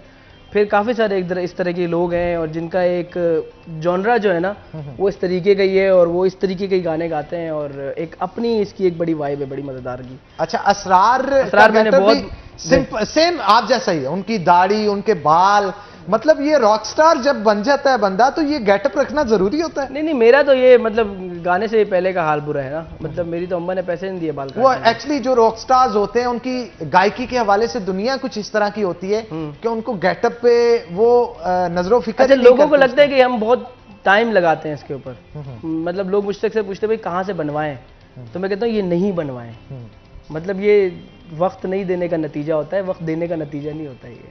ठीक। तो मतलब बिल्कुल जब इंसान नहीं ध्यान देता अपने ऊपर तो ये हाल होता है। यानी आपने अपना वक्त सारा म्यूजिक को दिया है। मतलब मुझे अजीब लगता है इतनी देर नाई के पास क्या करना है बैठ के, उससे बेहतर मैं कोई और बेहतर काम अच्छा, ये सुनने में आता था कि सिंगर्स जो होते हैं उनकी बैठक, उनकी दुनिया ही और होती है, वो और तरह से जीते हैं। तो आज देखने में भी मिल रहा है। मुझे मेरी भी ख्वाहिश थी मैं असरार के साथ मिलूं, उनकी भी गायकी बड़ी अच्छी लगती मुझे है। भी बहुत, असरार भाई अगर गलती से वीडियो आप तक पहुंच रही है तो अस्सलाम वालेकुम। वालेकुम। उनको जी सलाम जरूर करिएगा। अच्छा, उनका कोई गाना ही गुनगुना के सुना दें असरार भाई का। अरे यार जरूर जरूर, मुझे बहुत पसंद है ये। एक आर्टिस्ट होता है ना, हाँ, वो किसी का भी कोई भी आर्टिस्ट हो, यानी कि अगर कोई क्या बोलते हैं पेंटिंग बनाने वाला हो या कोई लिखने वाला हो, फनकार हो, एक्टर हो, किसी भी कुछ तरीके का, तो वो कभी कोई जैसे एक्टर होता है वो कोई कैरेक्टर देखता है किसी को प्ले करते हुए तो कहता है काश ये मैंने प्ले किया होता। कोई पेंटर कोई पेंटिंग देखता है तो कहता है काश ये मैंने बनाई होती। कोई राइटर कुछ ये मेरे हाथ से, काश ये मेरे काश, तो ये असरार ये भाई वो का गाया काश है हुआ असरार भाई का जो आप चाहते थे कि आप गुनगुनाएं। काश ये मैं, लेकिन गुनगुना। कोई बात नहीं, लेकिन अब मैं इसको, इससे मेरी बड़ी सा होता है ना, उसका ड्रीम होता है कॉन्सर्ट स्टेज हो, सामने पब्लिक हो उसके। क्या बात है। सही है, ये और ड्रीम उसको होता है। पैसों से ज्यादा दाद चाहिए होती है। दाद चाहिए होती है, ऐसा ही होता है। मेरा शुरू से ये रहा है कि मैं दरमियान में हूँ, लोग चारों तरफ हो, अरे चाहे वो क्या 50 क्यों ना हो, 20 क्यों ना हो, 10 क्यों ना हो, 5 क्यों ना हो। मुझे लोगों से कभी कुछ हो नहीं रहा कि यार मुझे इतने लोगों के बीच में जाके मैं परफॉर्म करूंगा तो मेरा फिर मैं इतने इस लेवल पे परफॉर्म करूंगा। मेरा जो सबसे खूबसूरत आज तक का मेरा इवेंट रहा है, जो मुझे आज तक याद है और हमेशा याद रहेगा, और बड़ा दिल से मैंने वो ऑर्गेनाइज किया था अपने दोस्तों के साथ मिलकर, उसमें 200 लोग थे, लेकिन वो 200 लोग मेरे लिए, मुझे सुनने के लिए आए थे। और वो एक दायरा बना हुआ था, उस दायरे के दरमियान में मैं गा रहा था और चारों तरफ लोग बैठे हुए थे। एक लाइन मैं गाता था, बाकी का गाना वो गाते थे। तो वो जो एक कनेक्शन था ना, वो मदारी का कनेक्शन था, वो मदारी का कनेक्शन था, वो फीलिंग और एहसास जो था ना, उसके लिए मैं वहां पर अच्छा, फिर सिंगर को ज्यादा मजा आता है जब उसे पता है ना कि अगला बंदा इसे सुन नहीं रहा, दिल से महसूस दिल भी से कर रहा है। महसूस कर रहा है, उससे बड़ा फर्क पड़ता है। सिर्फ गाने के लिए कभी मैं, मतलब कि अगर फॉर एग्जांपल अगर आप मुझे 2 स्टेज दोगे ना कि जाफर ये 20 लोग हैं, ये हमारे दोस्त यार हैं, हमारी महफिल है, हमारी अपनी, ये बड़ा सुनने वाले, पसंद करने वाले, आए जरा बैठते हैं इनके साथ, और बराबर में दूसरा दरवाजा होगा तो 2000 20,000 बंदा खड़ा होगा, मैं नहीं जाऊंगा उस तरफ। तो वो कभी मुझे लगा ही नहीं, मतलब कि कहीं पे अगर मैंने गाया ना, और मुझे वैसे तो शुक्र है खुदा का बहुत कम ऐसा हुआ है कि लोगों ने नहीं इन किया हो गाने गायकी के दौरान, बहुत कम ऐसा हुआ है। कोई एक आध इवेंट ही होगा जो कोई बहुत ही बुरा गुजरा होगा, गुजरता है, वो बुराई सीख के लिए होता है कि आगे क्या बेहतर करना है, मैंने कि कौन सी ऐसी गलती थी जो मैंने यहाँ की है जो मैंने अब नहीं करनी है।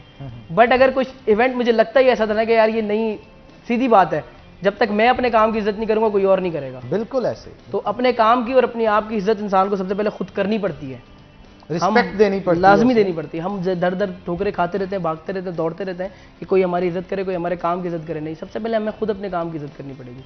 जब तक मैं अपने आप की, अपने काम की इज्जत नहीं करूंगा, कोई नहीं करेगा। बिल्कुल ऐसे। ऐसा कैसे हो सकता है? इंसान अपने आप को धुतकारे देता रहता है सारी जिंदगी, ओ मैंने ये किया, मेरा ये, मैं तो ये हूँ, मैं तो वो हूँ।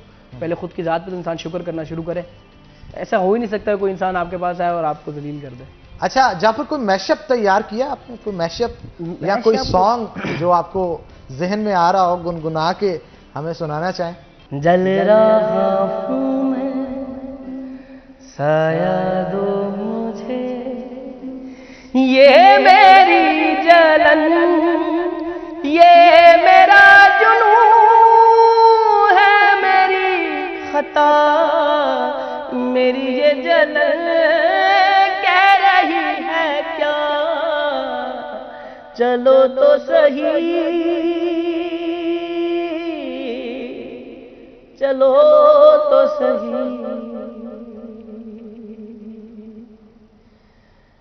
एतबार भी आ ही जाएगा, मिलो तो सही, रास्ता कोई मिल ही जाएगा, चलो तो सही,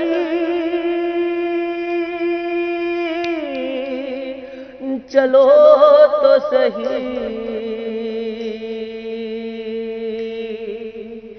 प्यार व्यार भी हो ही जाएगा, मिलो तो सही, रास्ता कोई मिल ही जाएगा, चलो तो सही, चलो तो सही, एतबार भी आ ही जाएगा, आ ही जाएगा।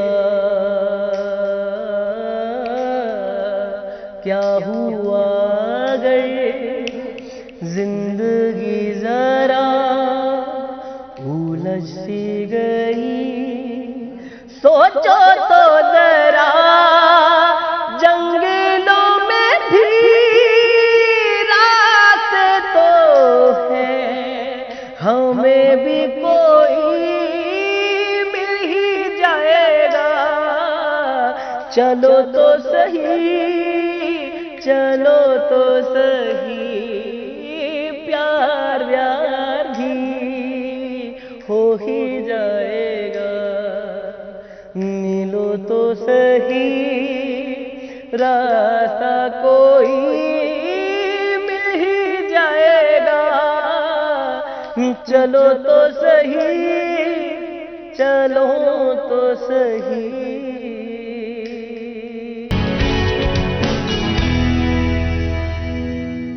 अस्सलाम वालेकुम नाज़रीन, एक महकती और चहकती सुबह के साथ मैं हूं आपका मेजबान हन्नान बुखारी। नाज़रीन, दुआ करते हैं कि आज की सुबह आपके लिए ढेरों खुशियां लेके आप ही की चौखट पे आपका इंतजार कर रही हो। इसी दुआ के साथ आज के प्रोग्राम को आगे बढ़ाते हैं। बड़े खास मेहमान हैं जिन्होंने ज्वाइन किया है, जनाब उनका तारफ करवाता चलूंगा, लेकिन उससे पहले आपको बताता चलूं कि मरियम नवाज साहिबा जब गुज़श्ता दिनों के अंदर नैब में पेशी के लिए गई तो पंजाब भर से बहुत सारे कारकुनान थे जिन्होंने शिरकत की वहाँ पे और पेशी के दौरान जाने के लिए उनका साथ दिया था। और इसी के साथ साथ ये भी बताता चलूँ कि मुतलका हुकूमत जो हमारी पाकिस्तान तहरीक इंसाफ की हुकूमत है उसको तनकीद का निशाना बनाने के लिए टिकटॉक स्टार थे पाकिस्तान मुस्लिम लीग नून के, उनकी जानिब से ख़ास तौर पे टिकटॉक बनाए जाते थे जिसमें मौजूदा हुकूमत को तनकीद का निशाना बनाया जाता था, इमरान खान को तनकीद का निशाना बनाया जाता था।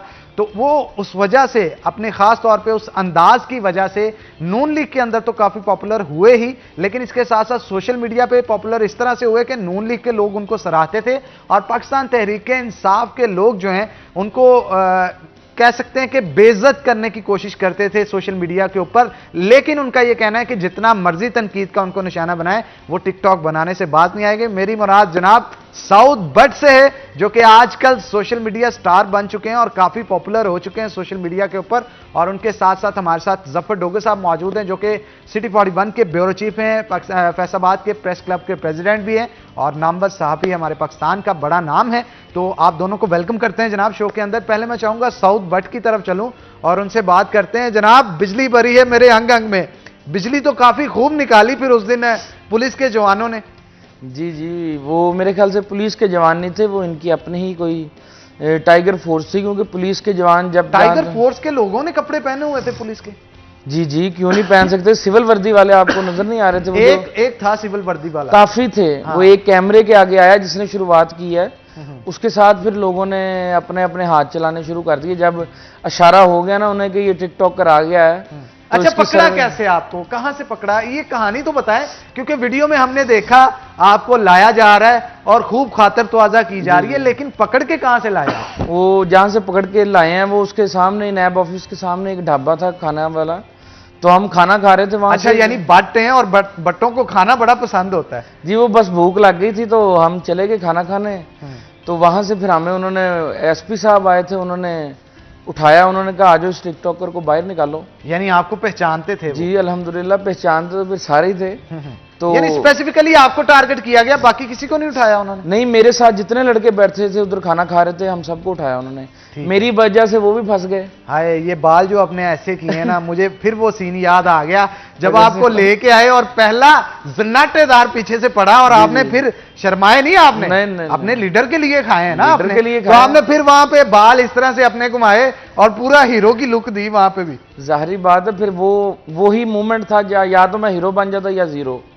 तो मैंने हीरो बनना ही पसंद किया, जीरो तो हम बन नहीं सकते क्योंकि। अच्छा, वैसे डोगे साहब बड़ी दलेरी की बात है, इतने लोग हों और अकेला मार खाने वाला हो, थप्पड़ पड़े हो, मुक्के पड़े हो, गुस्से पड़े हो और इसके बावजूद बंदा मुस्कुरा रहा हो, मारा बंदे की तो जान ही निकल जाए वहां पे। क्या कहेंगे सर आप इस हवाले से?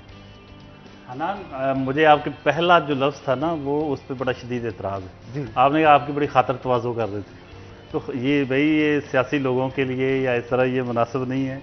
आप मैंने सर एक्चुअली एक इंटरव्यू देखा था इनका जिसमें इन्होंने कहा था कि वो फूल है मेरे लिए, वो मेरे लिए फूल हैं और मुझे थप्पड़ नहीं पड़े, मुझे फूल पड़े हैं, सूरजमुखी का फूल, आपने कहा था गुलाब का फूल, मैं इस वजह से सर वो नहीं, मतलब एक ही है, मैं समझ रहा हूँ सारा, वो मतलब आमतौर पे ऐसे ही बात चलती है, लेकिन ये बहुत बड़ी बात होती है कि आप किसी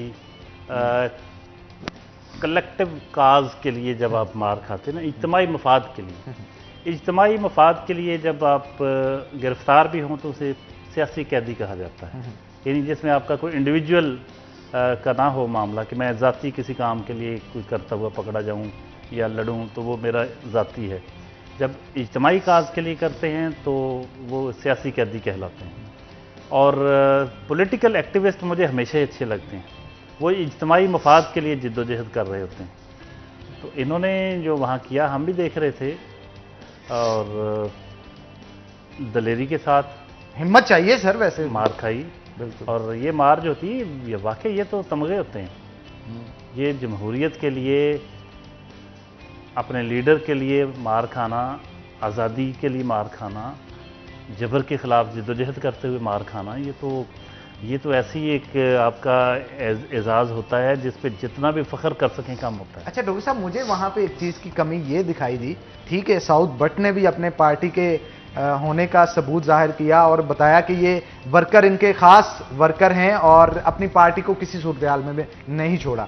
किसी एमपी एमएनए के कैंडिडेट को वहां पे या मुतलका एमपी एमएनए को वहां पे नजर नहीं आया जिसको मार पड़ी हो या पुलिस की तरफ से गिरफ्तारी की हो उन्होंने। इस हवाले से आप क्या कहेंगे, आखिर वर्कर्स को ही कुर्बानियां क्यों देनी पड़ती हैं? अच्छा, मार वाले सीन जो हैं उसमें वाकई को ऐसे नज़र नहीं आ रहे कि जिसमें लीडर्स को कोई पड़ी हो मार। वो कारकुन ही थे और कारकुन जो हैं बेसिकली मैं समझता हूँ किसी भी सियासी जमात का एसेट होते हैं। मैं उनकी बड़ी इज्जत करता हूँ, वो पीटीआई के हों, नून लीग के हों, पीपल्स पार्टी के हों, जो पॉलिटिकल एक्टिविस्ट हैं जो बहुत बड़ा एसेट होते हैं और वही मार खाते हैं, वही जिद्दोजहद करते हैं। समर तो लीडर फ़ायदे तो उन्होंने उठाने होते हैं ना बाद में या उनके हवारियों ने, लेकिन ये जो पॉलिटिकल एक्टिविस्ट होते हैं ये बेचारे अपनी पूरी दयानतदारी से, पूरे खलूस नीयत के साथ एक जिद्दोजहद कर रहे होते हैं सिर्फ अपने वो जो नज़रियात होते हैं उनके लिए। तो इसलिए मैं कहता हूँ किसी भी पार्टी का हमें सिर्फ एक एतराज़ होता है, ये जो गाली कल्चर आ गया ना, गाली कल्चर ना हो तो ये इतना बड़ा एसेट हैं, पीटीआई के कारकुन हों या नून लीग के या पीपल्स पार्टी या किसी और जमात के, सियासत में मुतहर्रक होना इनका, सियासत में दिलचस्पी लेना, सियासी मामलात में बहुत इन्वॉल्व होना, ये एक बहुत ही पॉजिटिव चीज़ होती है। मैं समझता हूँ एक टिकटॉकर का इन्वॉल्व होना, या ये पहले पॉलिटिकल एक्टिविस्ट पहले से थे और बाद में अपने टिकटॉक के ज़रिए इन्होंने अपने जज्बात का इजहार करना शुरू किया, दोनों सूरतों में ये कीमती हैं।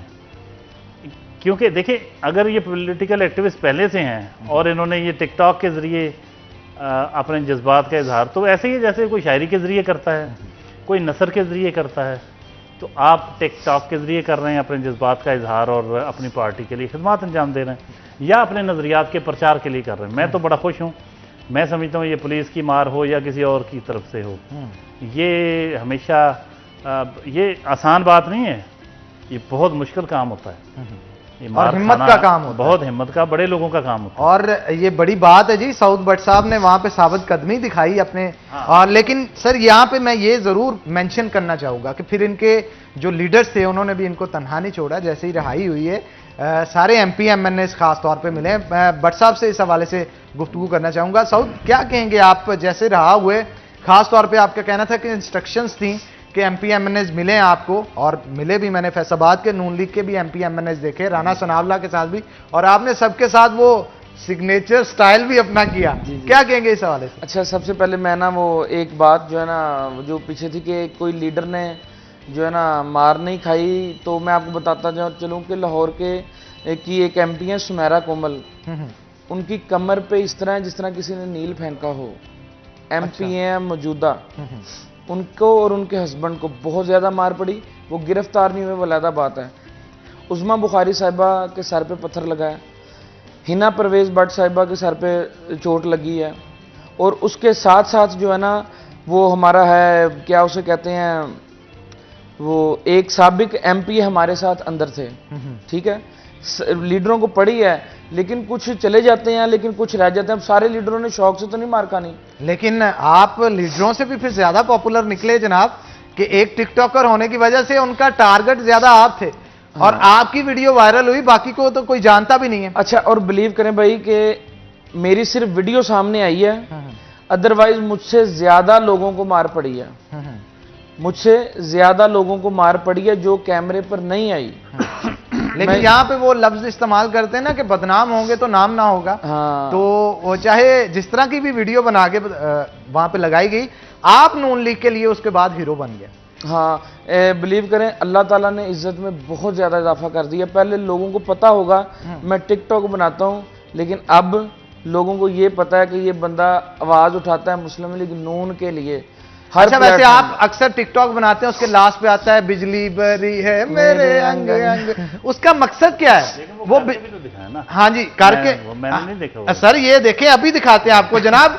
वो किस तरह से होता है बिजली बरी है मेरे अंग अंग में, वो किस तरह से करते हैं आप, और उसका मकसद क्या है? वो एक्चुअली जब इंसान के हालात बहुत ज्यादा खराब हो जाए ना, हुकूमतों के गलत फैसलों की वजह से जब बेरोजगारी और लोग भूख से मरना शुरू हो जाएं, तो फिर इंसान अक्सर अपना माथा फोड़ता है। मेरा ये सर पे इस तरह करने का ना मकसद ये है कि अंदर तो बहुत एनर्जी है, जिसकी वजह से बिजली, वो गाना मैंने सिलेक्ट किया था कि बिजली भरी है मेरे अंग अंग में, कि एनर्जी है हमें काम करने की, लेकिन हमें यूटिलाइज नहीं किया जाता। अच्छा, वैसे इस चीज को लेकिन अभी तक करके नहीं दिखाया सर, यही स्टाइल है जो उन्होंने किया था ना, वो गाने के साथ गाने के साथ जी, गाने के साथ। अब गाना इधर प्ले नहीं होगा तो प्ले नहीं होगा, आप जिस तरह की आवाज है गुनगुना दें। मकसद तो ये है कि आवाम तक पैगाम पहुंचाना है, तो आपका पैगाम आपकी आवाज में मुझे पहले यकीन नहीं आ रहा कि सर ने देखा नहीं हुआ क्लिप। मुझे ये बड़ी हमारे सर का बहुत बिजी स्केड्यूल होता है और सर की बहुत चीजों पे नजर होती है, लेकिन शायद उनकी नजर से ना गुजरा हो। आपकी जो पॉलिटिकल एक्टिविटी थी वो मैंने देखी, बिल्कुल देखेंगे। लेकिन सर, इनका स्टाइल आपको दिखाता हूं। ब्रेक का वक्त हो गया, ब्रेक के बाद ये गुनगुना के साउथ भट्ट साहब अपने स्टाइल को दिखाएंगे। तो नाज़रीन, बड़ा दिलचस्प सेशन जारी है, तो एक ब्रेक लेंगे, ब्रेक के बाद दोबारा हाजिर होते हैं। कहीं मत जाइएगा, हमारे साथ रहिएगा।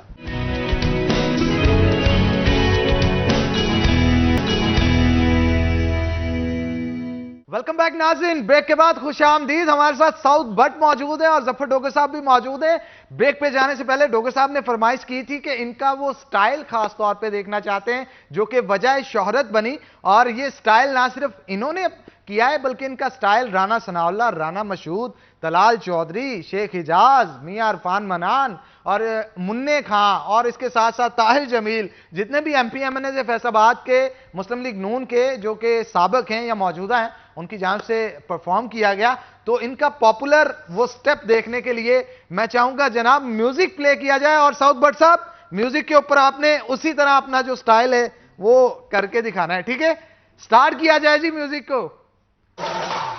बिजली भरी है मेरे अंग अंग में, जो मुझको छू लेगा वो जल जाएगा। आपने देखा कि बिजली भरी है मेरे अंग अंग में, जो कि इनके हर टिकटॉक के आखिर पे ये सॉन्ग चलता है और उसके साथ साथ यूं यूं परफॉर्म करते हैं, और आपका ये सिग्नेचर स्टाइल बन चुका है, और ये सिग्नेचर स्टाइल ही अब आपकी पहचान है। क्या कहें, एक ये सिग्नेचर स्टाइल, दूसरा ये जो लटें आप छिड़काते हैं ना इस तरह से, और वो लटें जो हैं पुलिस वालों को शायद ज्यादा ही पसंद आ गई थी। क्या कहेंगे इस हवाले से? देखिए, ये लटों वाला मामला है, इस स्टाइल से कोई ताल्लुक नहीं है। बाल उलझन करते थे तो वो मैंने साइड पे ये उलझन आपकी किस तरह से दूर होगी जनाब? ये उलझन कोशिश तो बड़ी थी। आपकी इस उलझन को लोग पसंद बहुत करते हैं, खासकर आपके पार्टी के रहनुमा जो हैं। जी जी, बहुत, उनसे तो बहुत रिस्पांस मिला। इवन के मरियम बीबी ने तो मेरी जो है ना वीडियो को ट्वीट्स भी किया, और फिर लोगों ने उनको जो मेंशन। अच्छा, मरियम साहबा का कोई मैसेज, फोन या कोई पैगाम? जी जी, मैसेज भी आया उनका, और इंशाल्लाह बहुत जल्द मुलाकात भी होगी उनसे। उनसे भी करवाएंगे यूं बिजली मेरी पूरी को मैं कर दूंगा बात। ये मैं आपके चैनल के थ्रू बोल रहा हूँ कि मैंने कह देना, आगे करना ना करना उनकी मर्जी। वो कर देंगी तो खुशी होगी, नहीं मेरा ख्याल है कर देंगी। अगर राना सनाउल्लाह साहब ने कर दिया है, बाकी सब ने कर दिया है, तो उनको भी कोई प्रॉब्लम नहीं होगी। नहीं होगी इंशाल्लाह, उम्मीद तो यही है। अच्छा, जितने आप पॉपुलर हो चुके हैं, इलेक्शन का मूड है? नहीं नहीं, ऐसा कोई मूड नहीं है। वर्किंग ही करनी है आपने? सिर्फ मैं चाहता हूं कि मियां नवाज शरीफ आके ना मुल्क को संभालें, इसको तरक्की दें। मेरा यही मिशन है पहले दिन से, और कोई नहीं है। क्योंकि आपने तब्दीली देख ही ली है कि 2 साल में पाकिस्तान का क्या हाल हो गया है। तो अब हमारे जो है ना हाथ बिल्कुल खड़े हो गए हैं, और मैं 2 साल से ही ये सोशल मीडिया पर जो है ना एक्टिव हूँ, और यही कोशिश कर रहा हूँ कि लोगों को समझाऊं कि ये तब्दीली किसी काम नहीं आनी, और सिर्फ यही चाहता हूँ कि मियाँ साहब आएँ और मुल्क को संभालें और हमारा मुल्क तरक्की करे, और कोई ख्वाहिश नहीं, कोई चाहत नहीं, कोई लालच नहीं। अच्छा, आपको जब होटल से उठा के लाया गया, मैं देख रहा था वीडियो के अंदर, रास्ते के अंदर कुछ नहीं कहा गया, लेकिन एक आवाज आई, वो पता नहीं किसकी आवाज थी, वो आवाज आपके लिए जो है वो काफी प्रॉब्लम क्रिएट कर गई। उसी आवाज पीछे से डॉक्टर साहब आवाज आई और टिकटॉकर फड़ लिया जे, इतनी बात थी। उन्होंने ऐसे ही घूम के देखा जनाब टिकटॉकर है, और वो शुरू हो गए। अच्छा, इतने थप्पड़ पड़े, वो आप कह रहे थे कि वो फूल थे आपके लिए, सबसे जोरदार फूल कौन सा पड़ा आपको? देखिए, मेरे तो सारे जो है ना कमर के पीछे वार हुए हैं। बात होती जब मेरे सीने पे वार करते, जिस तरह न्याजी हुकूमत शुरू से पीठ पीछे वार करती आ रही है ना, इसीलिए इसी तरह उनके जो टाइगर फोर्स के नुमाइंदे थे उन्होंने पीठ पीछे वार किया। सीने पे करते तो मुझे पता चलता कौन कौन क्या क्या कर रहा। हाथ मेरे पकड़े हुए थे, और एसपी साहब ने जब कहा ना इस टिकटॉकर को उठाओ, तो उन्होंने कहा था इसे प्यार से लेके जाना है। एसपी साहब ने क्या? एसपी साहब ने कहा था ये टिकटॉकर है, इसको प्यार से लेके जाना, कुछ कहना नहीं है, जबकि सबको वो मार रहे थे।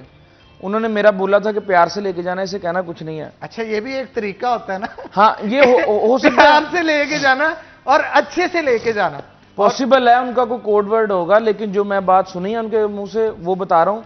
आगे आया हूं जब वो उनका जंगला बैरियर क्रॉस किया ना, जहां पे पुलिस की, उसके बाद उन्होंने कहा टिकटॉकर फड़ लिया जी, यदि सर्विस शुरू करो। उन्होंने सर्विस की है, गाड़ी में बिठा दिया, गाड़ी में बैठते ही मैंने वीडियो अपलोड किया।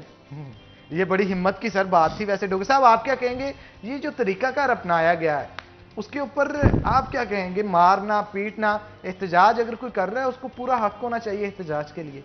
अच्छा, इसमें 2 तरह के व्यूज सामने आए, एक नैब की तरफ से आया, एक पॉलिटिकल पार्टी नून लीग की तरफ से आया।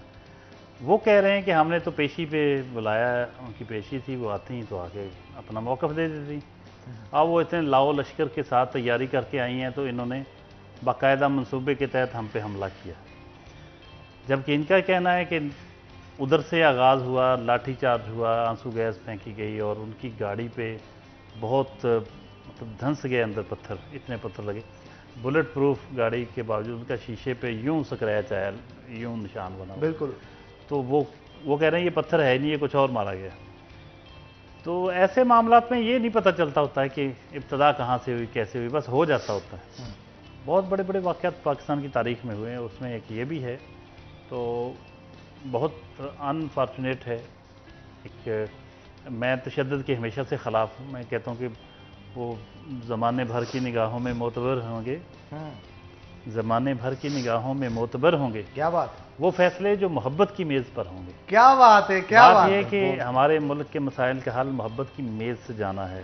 डायलॉग, मुज़ाकरात, गुफ्तगू, उसके ज़रिए बात होनी चाहिए। गोली की ज़ुबान में बात नहीं होनी चाहिए, पत्थर नहीं पड़ने चाहिए।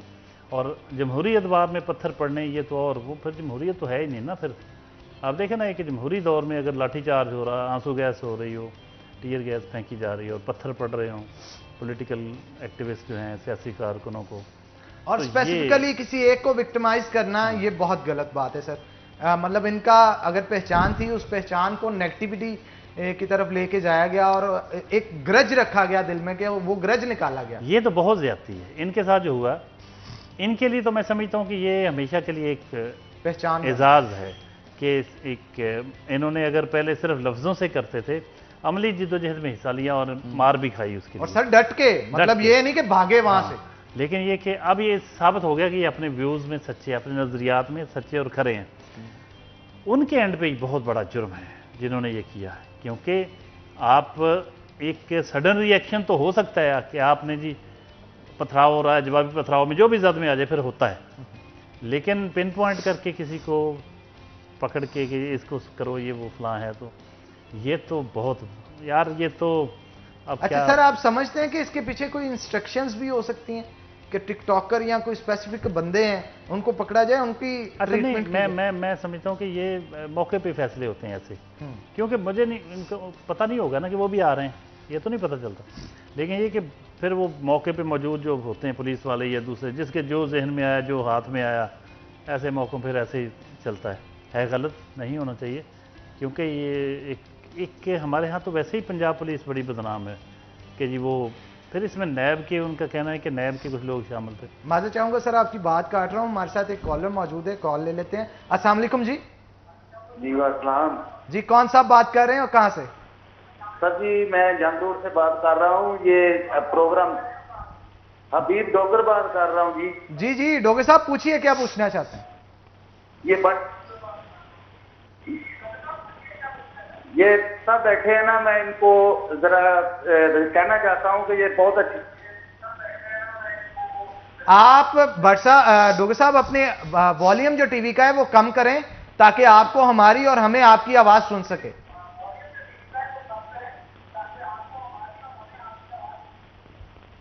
हाँ जी, भट्ट साहब से बात करवा दें जरा। जी जी कर सुन रहे हैं आपको, आप बात करें उनसे। भट्ट साहब घबराना नहीं।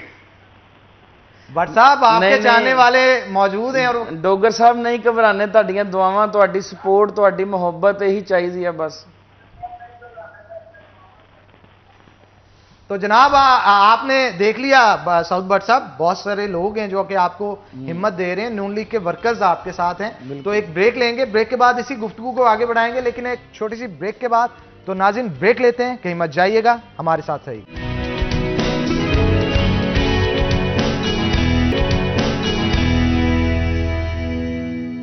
वेलकम बैक नाज़रीन, ब्रेक के बाद खुश आमदीद। ब्रेक पे जाने से पहले जनाब एक कॉल आई थी और उन्होंने साउद भट्ट साहब का हौसला बुलंद करने के लिए कुछ अल्फाज इनके लिए कहे थे और इन्होंने कहा था घबराना नहीं, हम आपके साथ हैं। भट्ट साहब, जब मुस्लिम लीग नून के वर्कर्स के जानब से आपके साथ इजहार यकजहती किया जाता है, आपको हौसला दिया जाता है और ये कहा जाता है इस काम को जारी रखें, हम आपके साथ हैं, तो आपको फिर अपनी मेहनत का फल भी मिलता होगा और मजीद ऐसे टिकटॉक्स बनाने के लिए सोच और ख्याल भी आते होंगे। बिल्कुल जी, यकीन करें, मैं ये इस मुकाम तक ना आता अगर लोग इनकरेज ना करते, सपोर्ट ना करते मेंटली तौर पे। और यकीन करें कि इतनी खुशी होती है कि हम इस काबिल नहीं हैं। हम तो एक नॉर्मल से घर से हैं और बस मियाँ साहब से इश्क करते हैं, उसी चीज़ में हम कोशिश करते हैं मियाँ साहब के लिए जितनी सपोर्ट हो सके हम करें। और फिर जो मियाँ साहब से और लोग प्यार करते हैं वो मियाँ साहब की वजह से हमसे प्यार करते हैं और वो हमें यही कहते हैं घबराना नहीं है। मैं वापस आया हूँ और मुझे आगे पता चला कि सेनेट में मुशाहिदुल्लाह साहब ने मेरे लिए आवाज़ उठाई, निहाल हाशमी साहब ने टॉक शो में मेरे लिए बात की, मुसद्दक मलिक साहब ने मेरे लिए बात की, मुझसे इतने लीडरान ने बातें की। मैं समझता था कि मैं तो सिर्फ आम लोगों के लिए, आम लोगों की नुमाइंदगी करता हूँ, लेकिन मुझे इतनी खुशी हुई कि हम जिन लोगों से मिलने के लिए सोचते थे कि हम भी कभी मिलेंगे, उन्होंने भी हमें बहुत सपोर्ट किया और 2 दिन में हमारी बेल करवाई। 58 लोग हम जो थे ना अंडर अरेस्ट थे और हमें सबको, किसी को वकील नहीं करना पड़ा, किसी को मुचलकों की टेंशन नहीं लेनी पड़ी। 2 दिन में इवन के थाने में भी खाना रात का, सुबह का नाश्ता, ये भी जो है ना PMLN की तरफ से पहुंचाया गया। मियां नवाशी साहब की हिदायत थी। अच्छा, मुचलकों की आपने बात की, मुचलके किसने जमा करवाए? आपने नहीं करवाए तो कौन सा लीडर था नून लीग का? ख्वाजा इमरान नज़ीर साहब अदालत में थे, राना सनाउल्लाह साहब ने बहुत इस चीज़ का जो ना टेक केयर की कि मुचलकों में किसी किस्म की कोई कोताही नहीं होनी चाहिए। इन्होंने, राना सनाउल्लाह साहब ने और मलिक ज़िशान साहब हैं, ये और भी उनकी तरफ से जमा करवाए गए? जी जी, उनकी तरफ से जमा करवाया गया। अब मुझे ये नहीं पता उन्होंने किसको कहा या किसकी ड्यूटी लगाई, पर उन्होंने आज सर पे अदालत में खड़े होकर ख्वाजा, स्पेशली ख्वाजा इमरान नज़ीर साहब, वो इवन के हमें कैंप जेल के बाहर भी आए थे वेलकम करने और हमें अपने साथ अशाइये में लेके गए, जो PMLN का मरकज़ी दफ्तर है लाहौर में, मॉडल टाउन में। हमें उधर ले गए 58 के 58 लोगों को और वहाँ पे अशाइया किया, खाना खिलाया, सब लोग मिले हैं। मुस्लिम लीग नून की क़यादत भी है, ये कोई छोटी चीज़ नहीं है। हिस्ट्री में मिसाल नहीं मिलती कि इस तरह बैकअप किया हो कारकुनों की गिरफ्तारी पर और इतनी ये खबर हाईलाइट हो कि मीडिया कवरेज हो। इवन जब हम कचहरियों में गए हैं ना, जुडिशल जब हमें किया गया, तमाम जो ज़िला कचहरी सील कर दी गई थी, हमारे अलावा यानी कि सियासी कैदियों के अलावा कोई और केस नहीं उधर। अच्छा, वैसे आपकी पॉपुलैरिटी ग्राफ में उस वक्त इजाफा आना शुरू हुआ जब राना सनाउल्लाह के पोते हसन के साथ आपने जो वीडियोज़ है वो बना के टिकटॉक की शुरू की, और क्योंकि बच्चा था वो और बच्चे के साथ भी उसी तरह आप अपने स्टाइल में किया तो वो काफी पॉपुलैरिटी उसके बाद आना शुरू होगी, फिर आपने अकेले भी बहुत सारी टिकटॉक्स बनाई। नहीं ऐसा नहीं था, क्योंकि राना सनाउल्लाह साहब का जो था ना पोता, वो मेरा फैन था बहुत बड़ा। अच्छा, ऑलरेडी टिकटॉक ऑलरेडी, यानी मुस्लिम लीग नून के टिकटॉक बनाने से पहले आप वैसे भी टिकटॉक्स बनाते थे? नहीं नहीं, मैं मुस्लिम लीग नून के ही टिकटॉक्स बनाता था। वो बच्चे है ना, घराना सियासी है, उसको भी सियासी पसंद थी। उनके जो बेटे राना शहरियार साहब, उनका मुझे फोन आया था कि आओ मेरे बेटे ने मिलना है तुमसे, वो तुम्हारा बहुत फैन है, जिद कर रहा है, उसके साथ वीडियो बनाओ। मैं आया हूँ, वो मिला है, उसने फिर मैं मुझे कहता आप वीडियो बनाए मेरे लिए, मैंने उनके लिए वीडियो बनाई उनके बेटे के लिए, तो फिर उसको वो स्टाइल मेरा ये वाला बहुत पसंद था, उसने बनाया। और आप जब जेल में थे तब भी आपके लिए एक वीडियो उन्होंने तैयार करके भेजी थी, हसन शहरियार ने, और ये कहा था कि साउद भाई आप टेंशन ना लें, आपकी तमाम क़यादत आपके साथ है, राना सनाउल्लाह आपके साथ हैं, शहरियार आपके साथ हैं, और मरियम नवाज, नवाज शरीफ, सबका नाम लेके उन्होंने कहा था। तो डॉक्टर साहब भी हमारे साथ मौजूद हैं, उनसे भी गुफ्तगू करते हैं। डॉक्टर साहब, जिस तरह से इन्होंने बात की कि जब पकड़े गए हैं, मुचलके पार्टी की जानब से जमा करवाए गए, पूरा बैकअप किया गया, उसके बाद अशाइया दिया गया, तो वाकई मेरा ख्याल है वर्कर्स की इस तरह से बैकअप किया नहीं जाता इस दफा जिस तरह से किया गया। शायद टिकटॉक स्टार थे उसमें, इस वजह से नहीं। अभी मसला ये है कि अभी पेशी कौन सी खत्म होगी है, अभी तो और भी पेशियां होनी हैं। अगर वो साथ नहीं देंगे वर्कर्स का तो कल कौन जाएगा? यानी वो सियासी लोग हैं, सियासत को समझते हैं, सियासी कारकुनों का हौसला कैसे बुलंद रखना है, ये अच्छी बात है उन्होंने जो कुछ किया।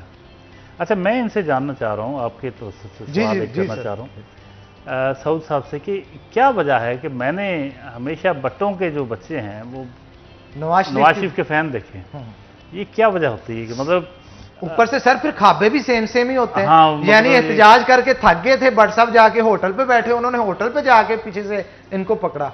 खाबों में भी नवाज शरीफ बहुत कम होगा कि भट्ट जो है वो किसी और पार्टी में हैं, लेकिन बहुत रेशो बहुत थोड़ी है।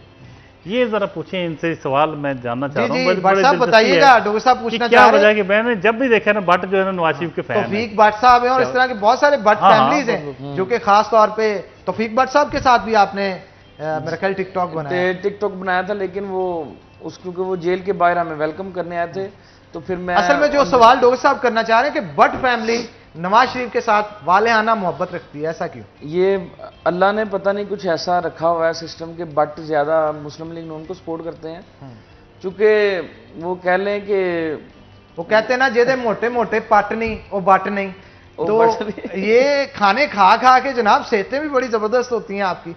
बट एक्चुअली बहादुर कौम है अल्हम्दुलिल्लाह, तो वो इसलिए जो ना बहादुर लीडर का ही साथ देती है, इसलिए मतलब खाने बहुत पसंद है आपको मेरा ख्याल? जी जाहिर बात, किसको खाना, आपको खाना नहीं पसंद? पसंद है, लेकिन इतना ज्यादा खाना नहीं, इतना ज्यादा खाना नहीं, खाना हर बंदे ने अपने मैदे के हिसाब से खाना है, किसी का ज्यादा अफोर्ड करता है, किसी का कम करता है, इस तरह। लेकिन भट्टों का मैदा बहुत अफोर्ड करता है, खुश खुराक होते हैं, खुश खुराक। डॉक्टर साहब आप क्या कहेंगे, ये जो लकब इस्तेमाल किया जाता है जेदा ढिड उत्ते वट नहीं वो बट नहीं, तो ये क्या सिस्टम है? भट्टों का खाने का इतना मतलब शौकीन क्यों होते हैं यार? खाते पीते लोग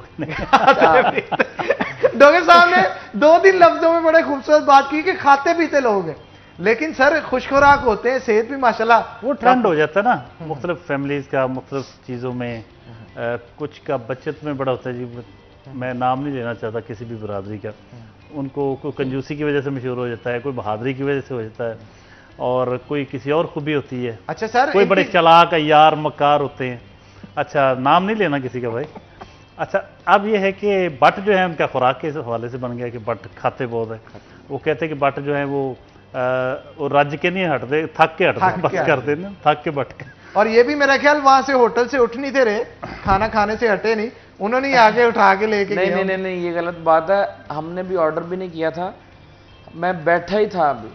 अच्छा, वैसे आपको पकड़े जाने का इतना दुख नहीं होगा जितना ऑर्डर दिया है, खाना नहीं खाने दिया और वैसे लेके जाए। बिलीव करें, ऑर्डर का भी टाइम नहीं मिला, पुलिस वाले ऑलरेडी उधर बैठे खाना खा रहे थे।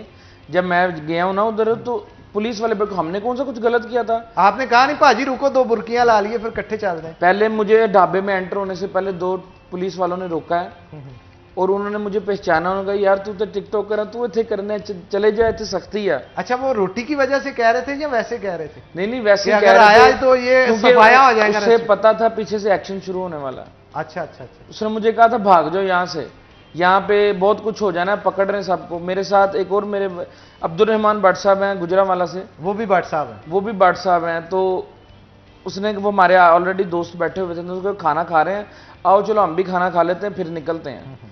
मैं अंदर जाके भी बैठा हूँ तो साथ ही वो एसपी साहब आ गए हैं, उन्होंने कहा आज जो भी आपके अंग में बिजली बड़ी पड़ी है। हाँ, वो जरा बिजली थोड़ा करंट आपको देते हैं आपकी बिजली का, तो फिर सही।